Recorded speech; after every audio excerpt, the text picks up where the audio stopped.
তো আমাদের স্বপ্ন ছিল এই হাসিনার পতন দেখে যাওয়া।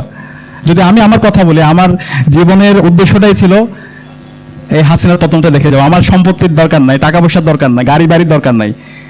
যদি এই হাসিনার পতনটা যদি আমি দেখে যেতে পারি, আমার জীবন সফল। এরপর আমার আর কিছু দরকার নেই জীবনে। তো আল্লাহ তাআলা আমাকে সেটা দেখার সুযোগ করে দিয়েছে। এবং আমি মনে করি আমার মতো যারা তরুণ আছে সবার এই প্রত্যাশা এটা, এই হাসিনাকে একদম ধুকে ধুকে মনে দেখা, যে জালেম হাসিনা সে একদম ধুকে ধুকে।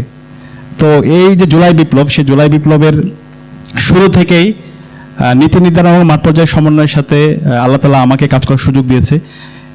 এর আগে দীর্ঘ ফেসিবাদ বিরোধী আন্দোলনে অসংখ্য আন্দোলন সংগ্রাম হয়েছে, কিন্তু এই আন্দোলন সংগ্রামগুলো বারবার ব্যর্থ হওয়ার মূল কারণ হচ্ছে সবাইকে এক বিন্দুতে নিয়ে আসতে না পারা। সবসময় আমরা দেখতে পেয়েছি divide and rule policy, fraction.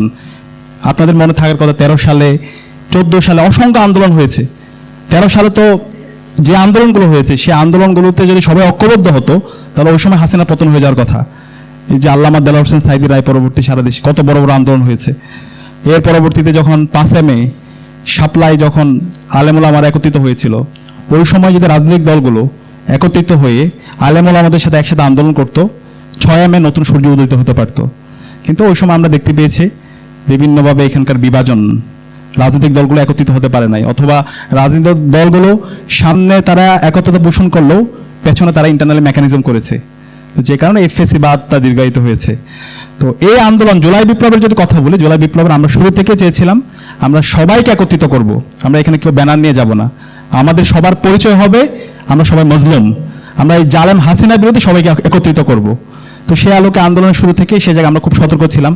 আন্দোলন যেহেতু দীর্ঘদিনের বঞ্চনা, শিক্ষার্থীরা এখানে যেন অর্গানিকলি এখানে এঙ্গেজ হয় সে জায়গায় আমরা ফোকাস দিয়েছিলাম। আমরা বোঝ হওয়ার পর থেকে কিভাবে আমাদেরকে সাপ্রেস, অপ্রেস এবং ডিপ্রেস অবস্থায় রাখা যায়, যে হাসিনার যে মাফিয়াতন্ত্র, তার যে গুম, খুন, আয়নাগর প্রকল্প, রাষ্ট্রীয় যন্ত্রকে ব্যবহার করে কিভাবে এই দেশের মত প্রকাশের স্বাধীনতা হরণ করা হয়েছে, কিভাবে প্রতিটি ক্যাম্পাসগুলোকে এক একটা ক্যান্টনমেন্ট বানানো হয়েছে, ছাত্রলীগের সন্ত্রাসীরা এক একটা কনসেন্ট্রেশন ক্যাম্প বানিয়েছে, কিভাবে ধর্মচর্চার কারণে আদারিং করা হয়েছে, কিভাবে মেরিটোরিয়াসকে ধ্বংস করে দেওয়া হয়েছে, কিভাবে জাস্ট পরিচয়ের কারণে একদম সমূল উৎপাদন করা হয়েছে বিভিন্ন ট্যাগিং দিয়ে, ফ্রেমিং দিয়ে, সেই রাজনীতি আমরা দেখেছি।